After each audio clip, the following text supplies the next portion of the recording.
Good afternoon. Good afternoon or good evening if you're on the East Coast, from where our esteemed guest joins us from New Haven, Connecticut, via Zoom, where she teaches at Yale University as the Frederick Eisman Professor of Poetry.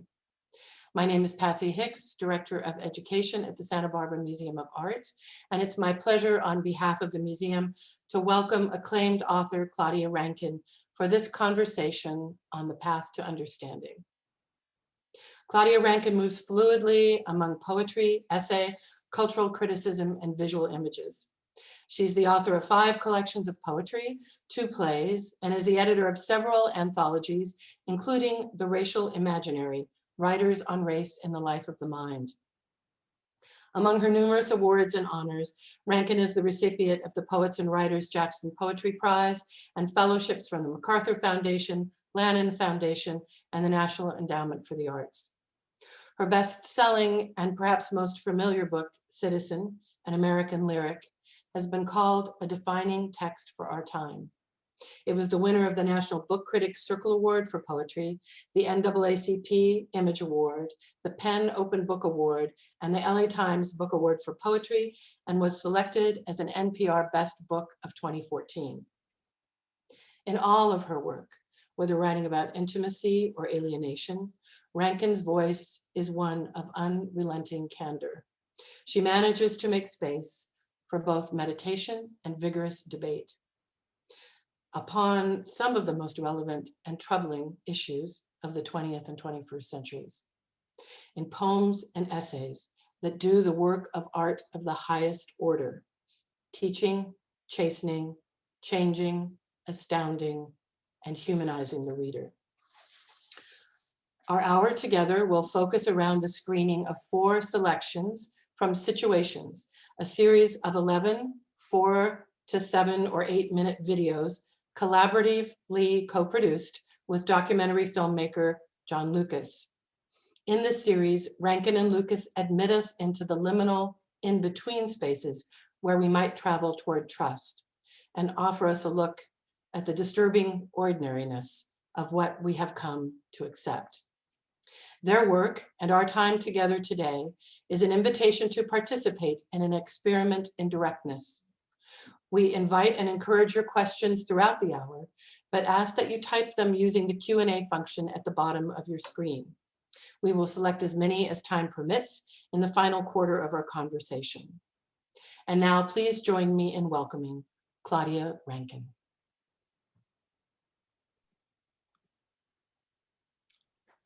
Good, I guess it's afternoon for y'all. Good afternoon, everyone. It's such a pleasure to be here. It's we're heading into the evening. I really am honored to have been invited to the Santa Barbara Museum of Art and to be able to enter into a discussion around the path to understanding.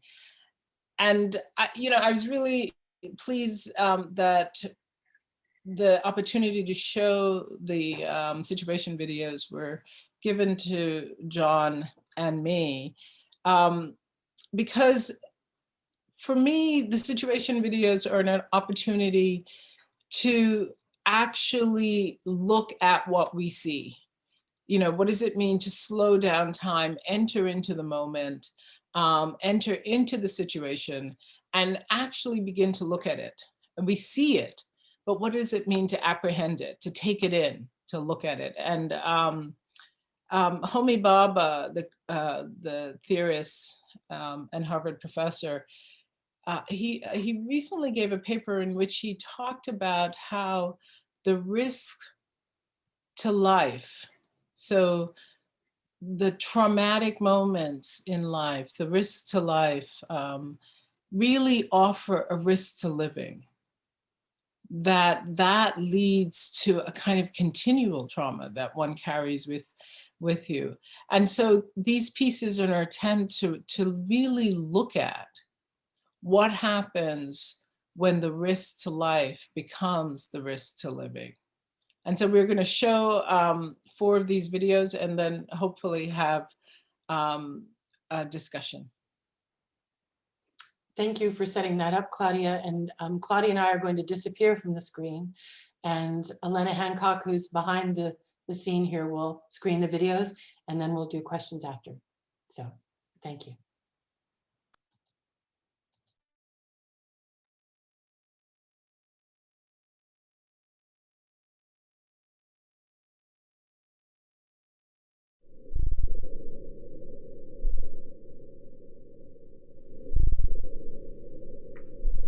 Something is there before us that is neither the living person himself nor any sort of reality, neither the same as the one who is alive nor another. What is there is the absolute calm of what has found its place. Every day I think about where I came from, and I am still proud to be who I am. Big Algerian shit, dirty terrorists, nigger. Perhaps the most insidious and least understood form of segregation is that of the word.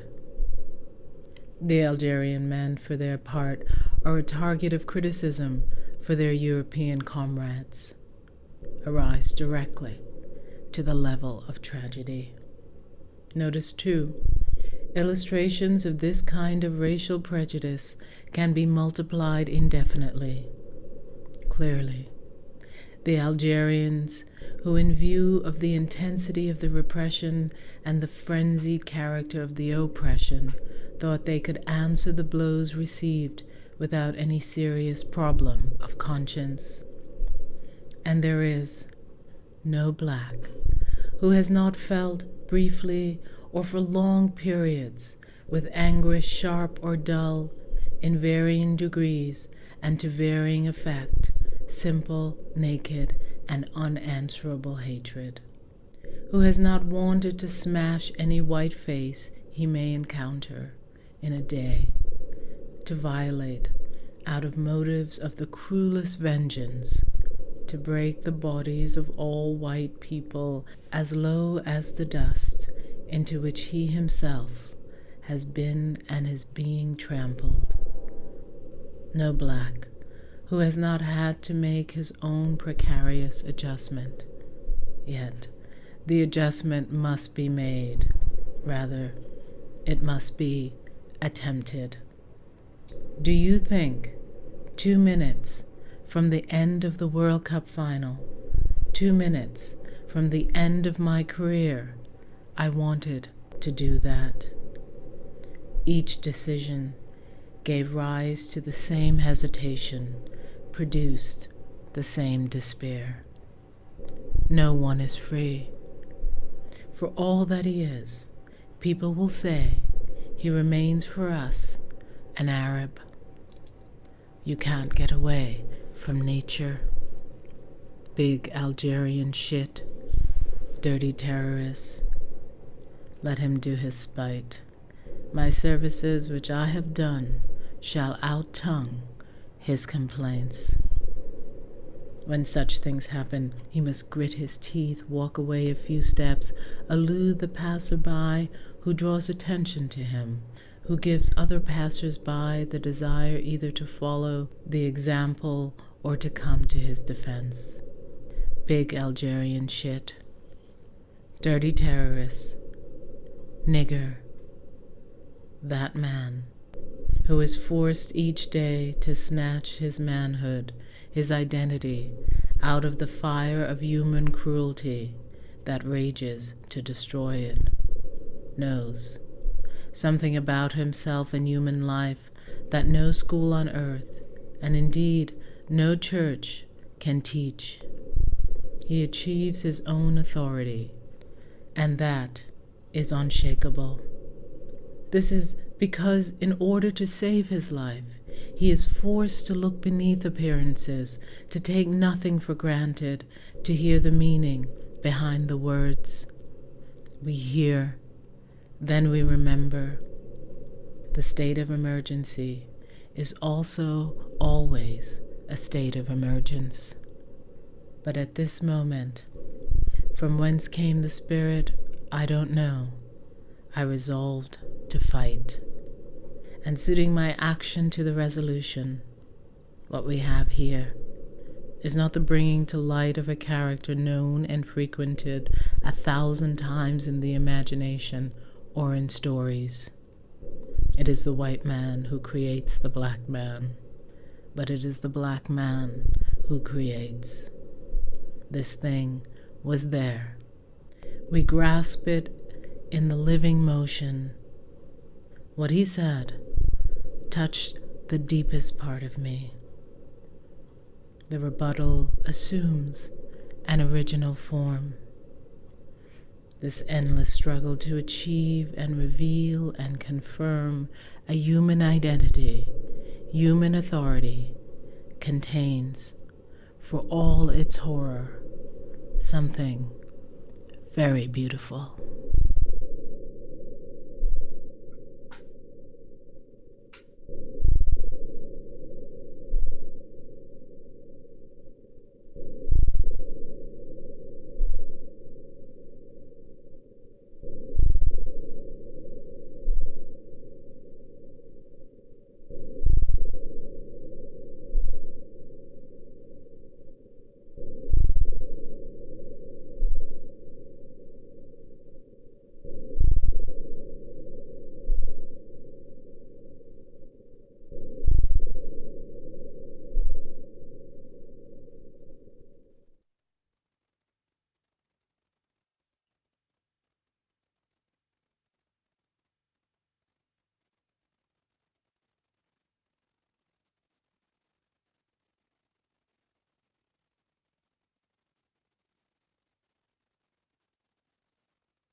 In the lull that belongs to everyone, but also belongs to you, the door that keeps nothing out swings open. In this distance, beyond what birds know, in this moment that stabilizes, that keeps you, in the exhausted calm that splits nothing from you, clouds, as they always seem, a sky, a moon, the ground's touch, all evidence of the you hold within. Now innocence is constructed from calm. Now calm succumbs to the hour. Such warmth, you drift off as if awakening. Surrounded by the whirl, you curl into what is ahead, is behind, is a life to be lived or lived. An embedded immensity fills you, consuming the shadow your body creates, slipping from your own surrendering. There is no self, just this falling off. You fall into your senses, where you are you as you are, nowhere else. As it turns out, the lunch. As it turns out, the extreme idiots. As it turns out, this world. As it turns out, in the moment exhaustion persuades, even peripheral vision. The bodies around you are perishable objects, structured to bolster. In this inevitable move inward, you will trust You will trust you, despite your once acute awareness, your once attentiveness. You fuse to trust. The nod, the eventual nodding off. Isn't this confidence? Isn't this the completed life? The body, its own conclusion, the only prayer. You exhausted and turning to the gray speckled interior. You are what you are. A head, limbs, a torso, the body at rest, overcome, inaugurating its form, discarding its ceremony of consciousness. All that you know, all you will never know, useless. The pulsing, how it beats there, exists, your raw material, the raw physicality of being. Fear is extra, tied only to breathing. Isn't this, as one said, to answer back, you exposed, all your doors open, in the stillness of the moment, with no equivalent to you, your body there, an answer, absorbed by your own acceleration, this feeling of protection, this embrace of privacy, this arouse dissolving, utterly convinced, utterly asleep. In the air, this habit of drifting into nothing, the clouds going fast, the clouds going faster, the wind.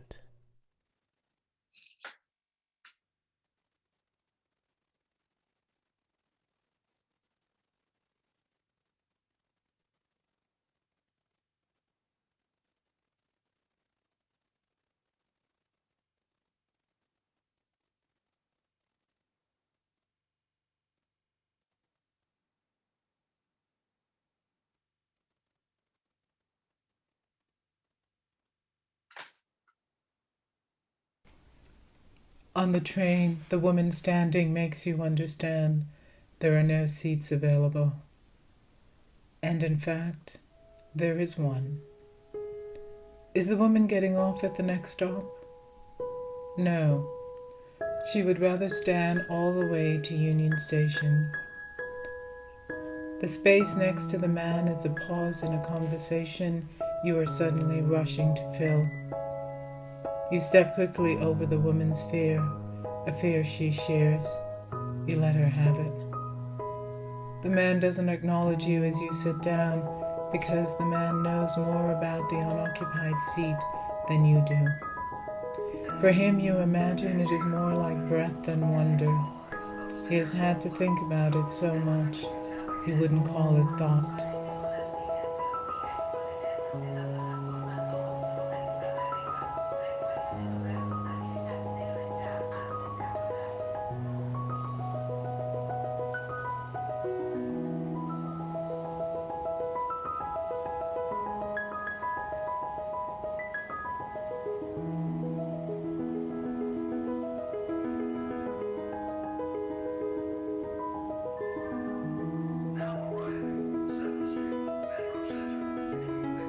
When another passenger leaves his seat and the standing woman sits, you glance over at the man. He is gazing out the window into what looks like darkness.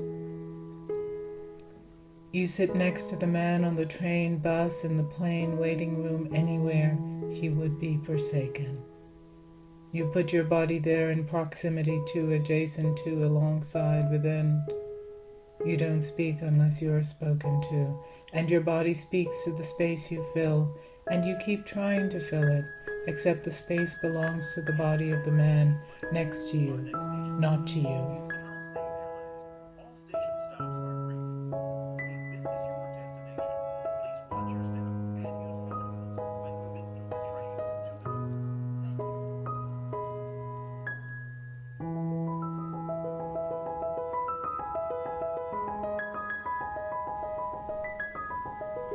Where he goes, the space follows him. If the man left his seat before Union Station, you would simply be a person in a seat on the train. You would cease to struggle against the unoccupied seat. When, where, why, the space won't lose its meaning. You imagine if the man spoke to you, he would say, "It's okay, I'm okay. You don't need to sit here." You don't need to sit, and you sit and look past him into the darkness the train is moving through, a tunnel.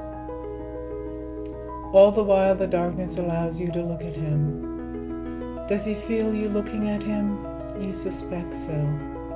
What does suspicion mean? What does suspicion do? The soft gray-green of your cotton coat touches the sleeve of him. You are shoulder to shoulder, though standing you could feel shadowed. You sit to repair whom? Who?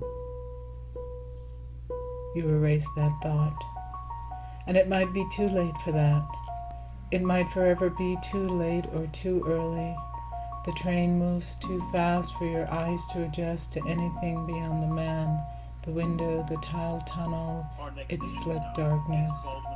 Occasionally a white light flickers by like a displaced sound.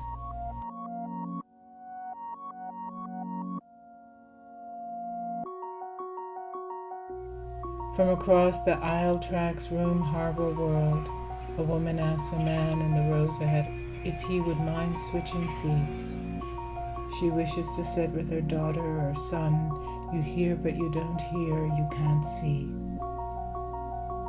It's then the man next to you turns to you, and as if from inside your own head, you agree that if anyone asks you to move, you'll tell them, "We're traveling as a family."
There is an African American man. I am in Central Park. He is recording me and threatening myself and my dog. Amy Cooper calls the police on a black man birdwatching. Hers was a quotidian reminder of the normalcy of, how can I put it, having not been meant to survive. Christian Cooper, no apparent relation, asked Amy Cooper to put her dog on a leash. It was a simple ask, in accordance with the rules of Central Park's ramble. I am enthralled with Cooper's affect, her plaintive 911 call of distress, I'm going to tell them there's an African American man threatening intensified with each repetition of the phrase, I am being threatened. And there is a man, African American. I am who is a being vice threatened. president. He is recording me and threatening By the me and my third dog. repetition, her voice There is an quivers, African American man. I am in Central Park. but she's He able is to recording me multitask and threatening myself and my reattach dog. the leash to the dog as she speaks. Like an actor heightening her fear in her performance of a line, she pushes on. I am being threatened. Cooper and I both recognize she can bet on racism, racial profiling, and possible unwarranted murder of a Black person to be supported systemically by random policemen, prosecutors, judges, and the carceral system at large. Our mutual socialization into repeated patterns of discrimination allows her to do what she does and prepares me to understand what she is doing in the daylight of what I am seeing. Where we part company, where we part, where I am no longer a part, is in her expectation that I will agree that she is afraid. Do fantasies create real emotions? Is Christian Cooper's possible death an acceptable loss? History says yes. Yesterday said yes. If fantasies are relevant to the moment, are they not also relevant to the consequences of the moment? Can I categorize Amy Cooper's behavior as an American story that plays fast and loose with notions of imagined fear? To imagine herself as a rescue, to imagine herself into a rescue narrative, is to activate a covert white female power trigger that can easily call in the violence of white men. One white friend puts it this way: Amy Cooper assumed her role as a piece of high-value white property in jeopardy, tapping into what she knows to be a salient catalyst for swift and deadly intervention. Given this, is her performance more incredulous rage than fear? The rules don't apply to her. Am I to understand her as thinking, or is it feeling, the fullness of, don't you see who I am? Is that white living right below, just below, a level of civility, unspoken but believed? Rage tied to white identities assumes sense of ownership of all property. Her park, her city, her apartment building, because I would like to know who's friends her president, her police and why you're force. here. Cooper's exact words were, I'm going to tell them there's an African American man threatening my life. Hers is the language of good manners, weaponizing the narratives of white racism. Excuse me, she says to Christian Cooper as she dials the police.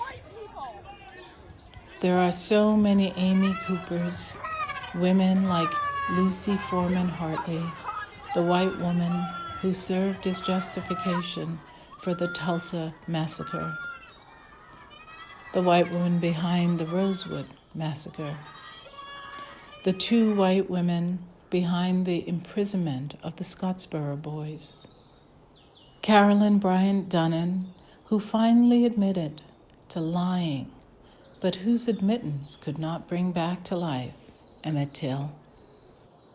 Or Linda Fierstein, who prosecuted the Central Park jogger case and willfully sent 5 Black and Latinx teenagers to prison for years.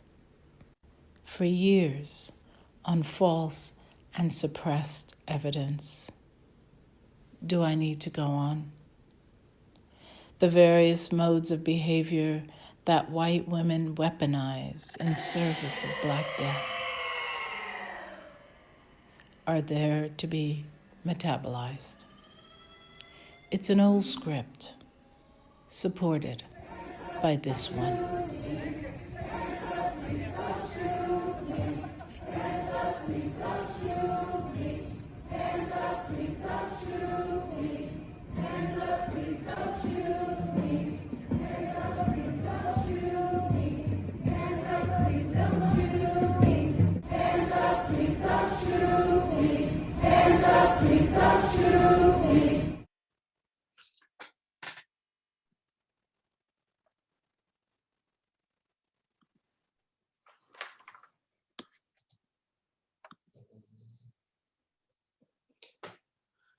Claudia, those are such powerful pieces that you and John created. And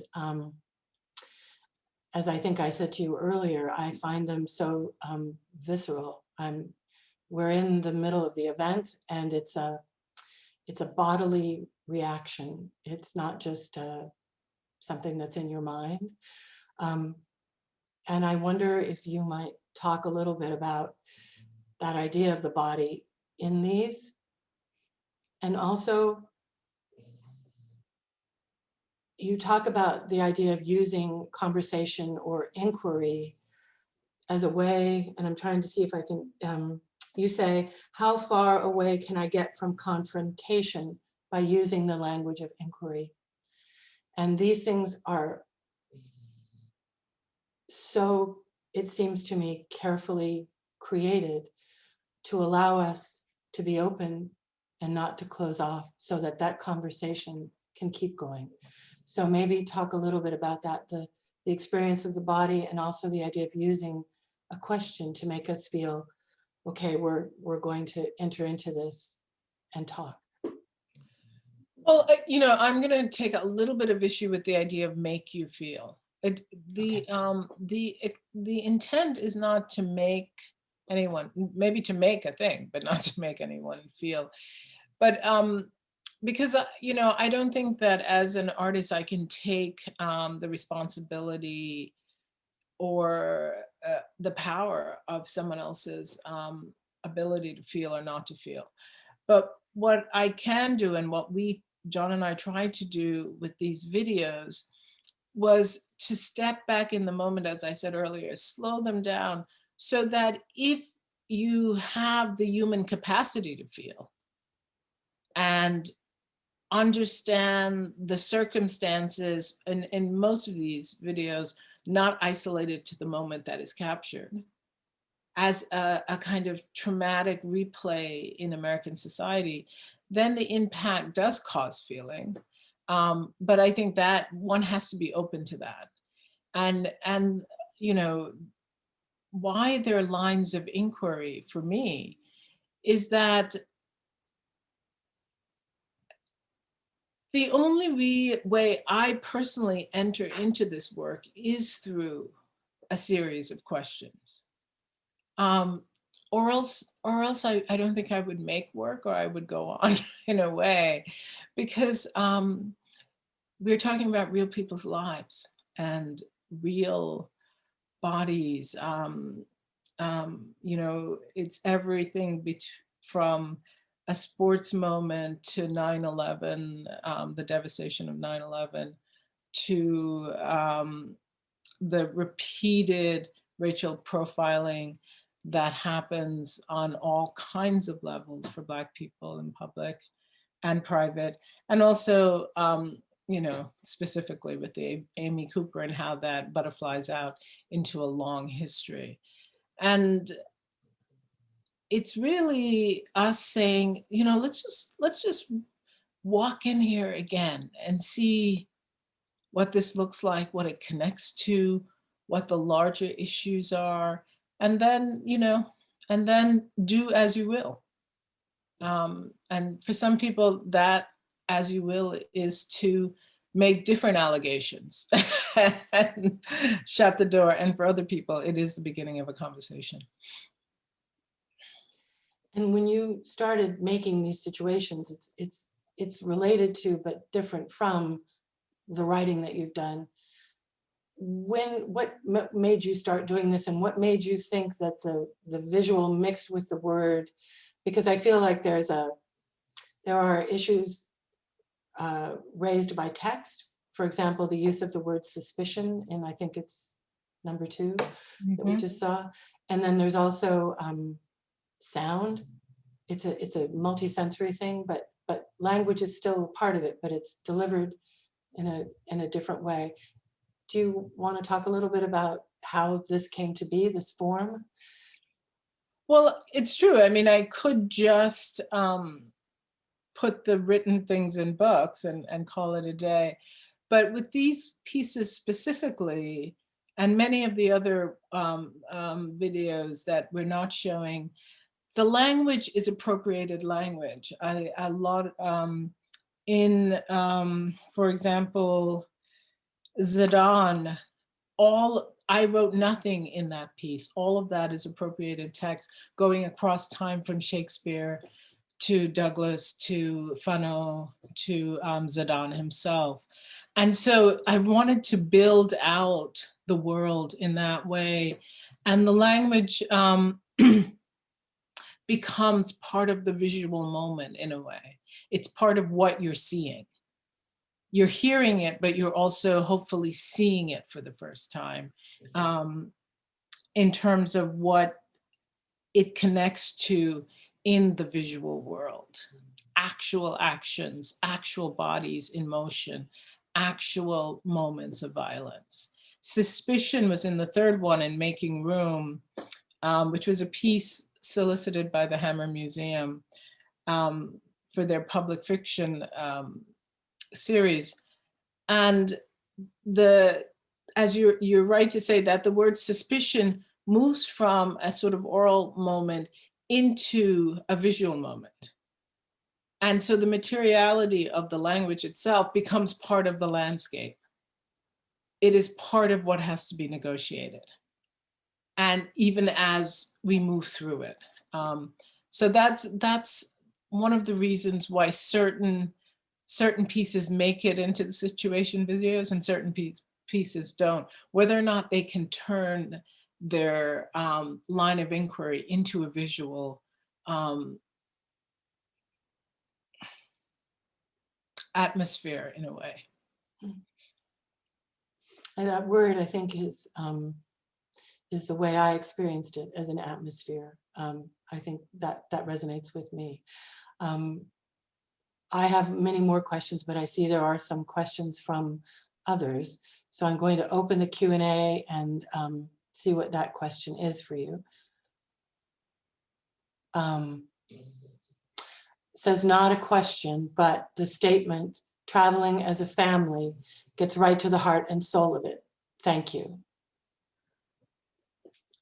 Thank you. You know, it's funny about that. First, I want to say thank you for that. But that statement, I was told to take it out of the video. And it was interesting. I mean, obviously, ultimately, I did not. But the argument that was made against it was that I was positioning family as a place of safety and a place of support. And that was not always the case. But I think the moment one moves in solidarity with another, that is the ideal situation for family, whether the family is made or given. And so that was why in the end, I decided to keep it, because it's not necessarily your biological family, it's whatever kind of family you make. Someone else has asked if there is a name for the last video, the Amy Cooper video. And I suppose by extension, are there names for each of these or just numbers? We never named them. they just became situation 1, situation 2. The very first situation video was done after Katrina. That was the first one, because we had collected all of the video on CNN leading up to the hurricane. And so they became something that was not nameable in a way. They were like a catalog. So we've always just cataloged them rather than named them.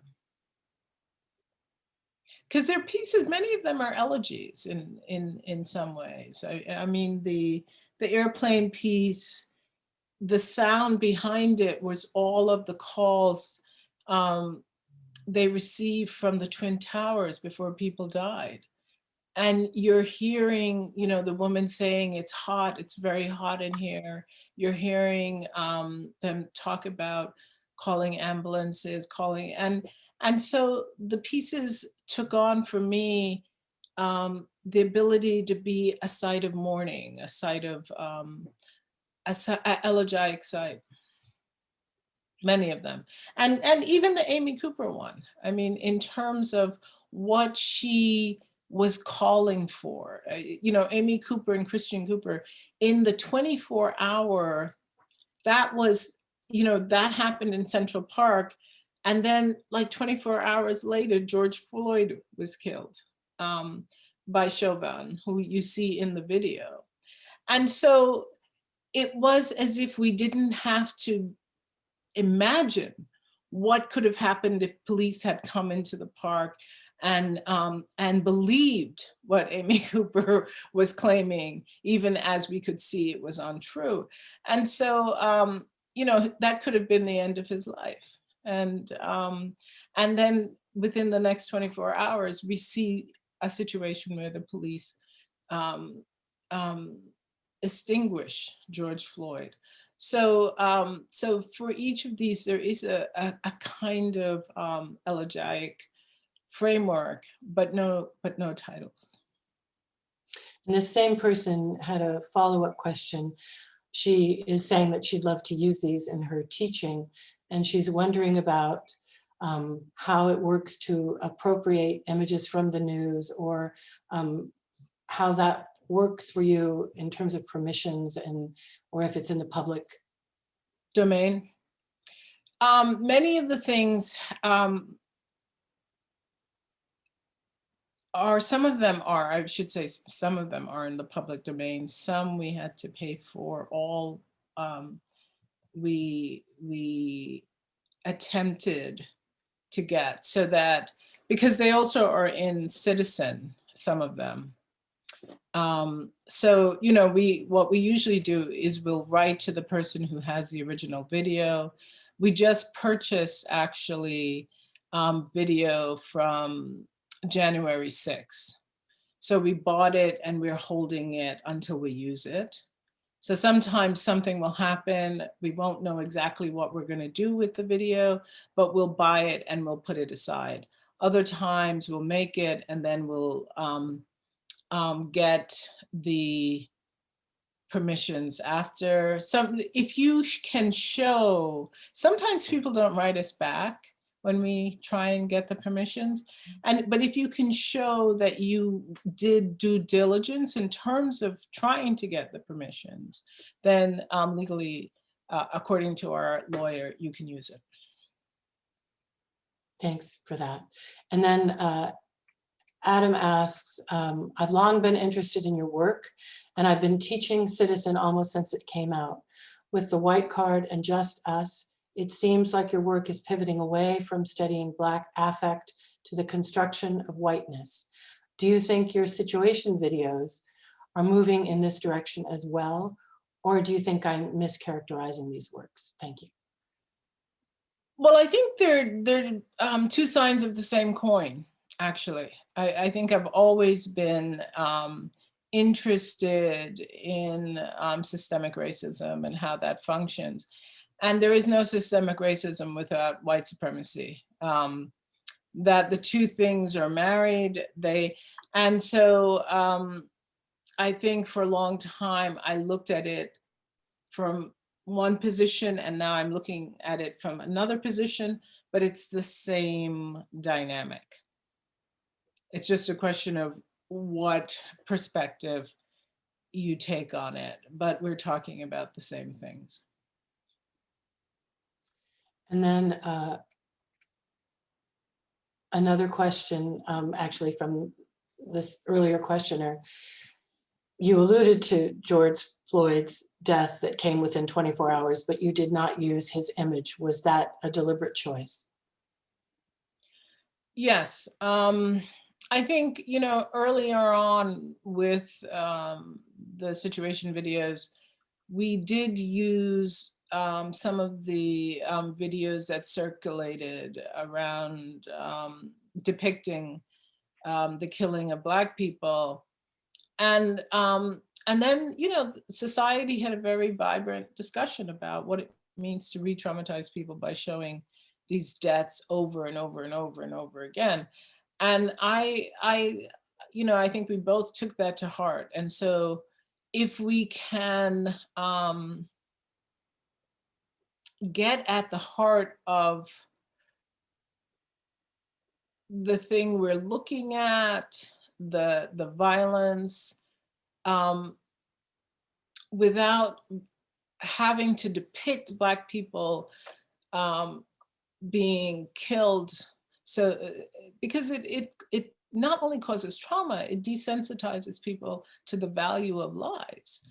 And so we are now trying to get at it. And maybe this is one of the reasons why we sort of shift perspective onto the person who is doing the violence and away from the person who is receiving it. And then someone else asked,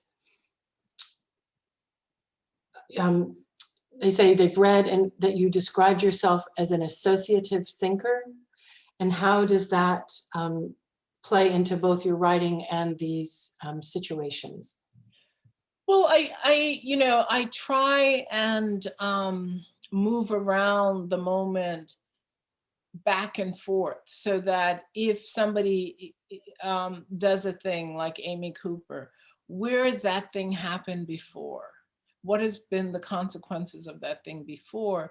And then you can sort of go into your image database and come up with the other moments when white women have called in the violence of white men and led to the lynching of Black people. And so that's what I mean by associative. We have a lot of data in our historical database and in our reading data, whether it's Shakespeare or actual facts.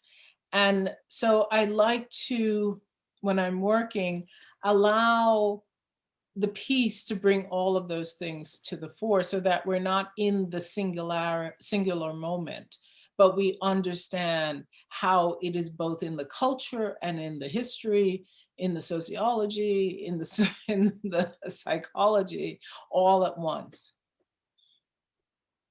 And another question comes up about the idea of seeing, that you often allude to either being seen or not being seen. And they're just wondering if you could talk a little bit more about that idea. Well, one of the things, and I think I talk a lot about that probably the most in Citizen, what it means to be hyper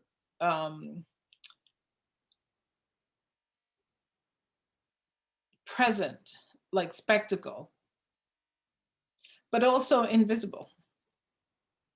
You know, so that one is, you know, Black people are treated as if they're not relevant, not there. You know, there's a whole campaign right now to scrub them from voting so that they can't vote, to literally render them invisible. And yet, if they try to enter their apartment building where they live, you have, suddenly they loom large. And you have people stopping them, saying, you have to prove you live here. How can you live here when I'm white and I live here? You can't live here with me. If I live here, you must not live here. And so that tension between what is, you know, sort of spectacle and what is invisibility is an interesting one to me. Yeah, I mean, that duality is very real. Another question talks about your idea of seeing poetry as a means to openness, and asking about how poetry differs from prose in that way. And they actually reference the idea that poetry is not transactional. And does that make a difference? To me, a little bit. I think poetry is a realm of feeling. It's okay in poems to spend the entire breadth of a piece talking about feeling, how one feels about a thing. And in that way, it's always tied more or less to the body and to people and to the legitimacy of the impact of a thing on a person. And the lyric honors the internal thoughts of that person, the internal feeling, thoughts, desires. Whereas I feel like other genres might be more committed to story. And not always, you know, there are novelists who, and prose writers who have a much more lyric voice than they do anything else. But I like the fact that even the situation videos, they don't have to tell a story. They just have to inhabit the moment they inhabit. And they can open out that moment into the feeling of the moment, into the associative landscape of the moment. It's not about actually telling any defined narrative. And I think that's what, for me, makes them so powerful, in that I felt as though I was sharing a moment.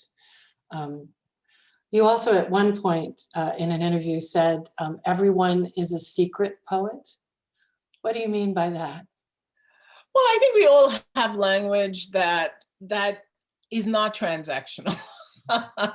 You know, that is not out there doing the work of please hand me this, or I'm trying to explain this. But actually the language that is about how one feels.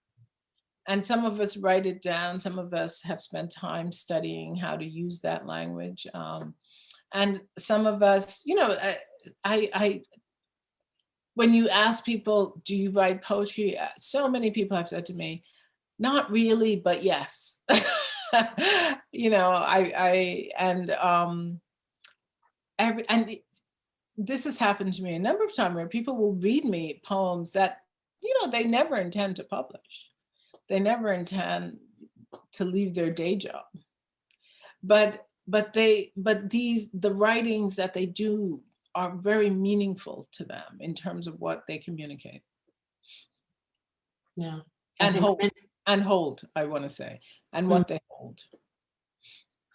So we are drawing near to the end of our hour together, but one of the things, a couple of things that I wanted to ask you too.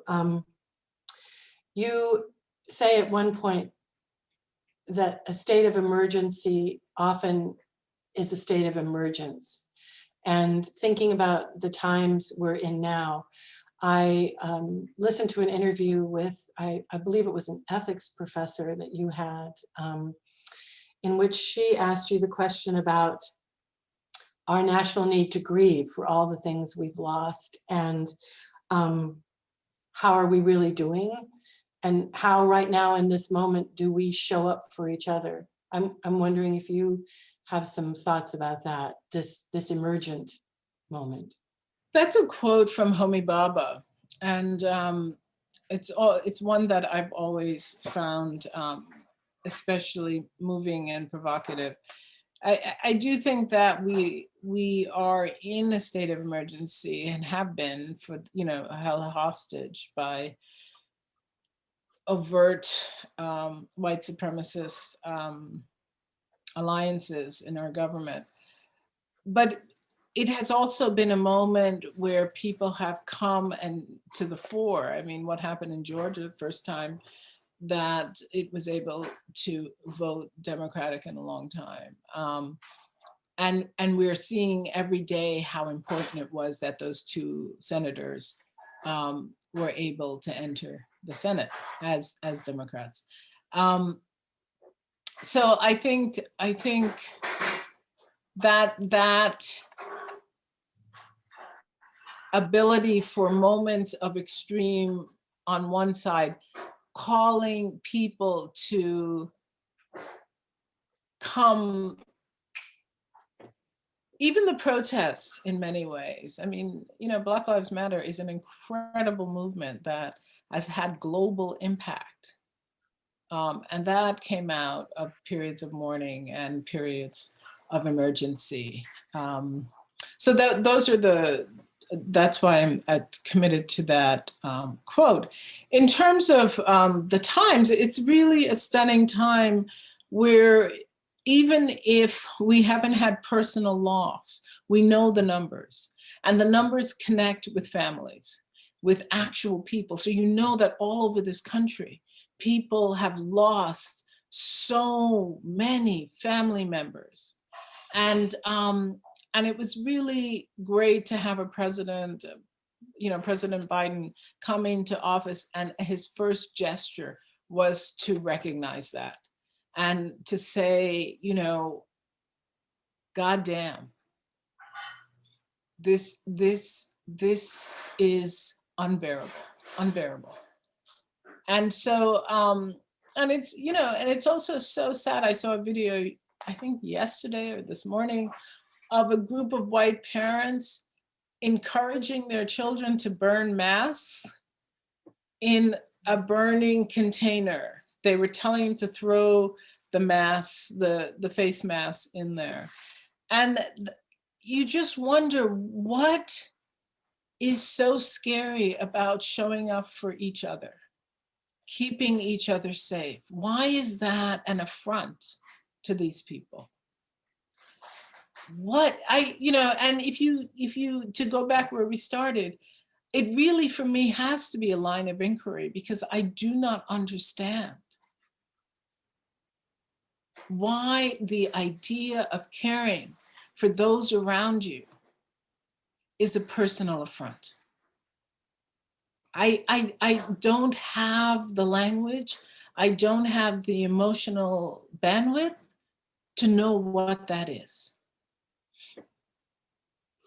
I think you said that beautifully and powerfully, and I found myself thinking in the course of reading and also in this conversation that to a certain extent, the experience of situations is empathy in a way for me.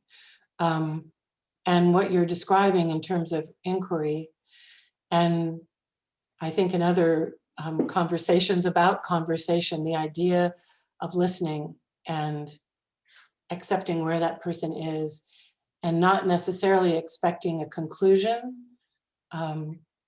but some kind of moving together, some kind of creative act. So I want to thank you for this conversation and for what I have felt was a movement for me and a creative process and an opening of a window into your own process and thinking. And perhaps, as you just expressed, a kind of a hope for that emergent moment. No, I think we do have to, Patsy, thank you so much. And thank you for inviting me to be in conversation with you and everybody out there. I really, as I said, I don't understand, but I want to understand, because it is so beyond any notion of empathy that I understand. And so something must be at play, something is, and so, I think we cannot give up on each other. We can't, because we are here. We are here, these are our neighbors, these are people we work with. when we're on the road, we are relying on their ability to keep us safe as they are relying on our ability to keep us safe. And so we have to keep trying. We have to keep engaging, not to our detriment, not to points where it disallows us from staying healthy, but you know, we definitely cannot give up.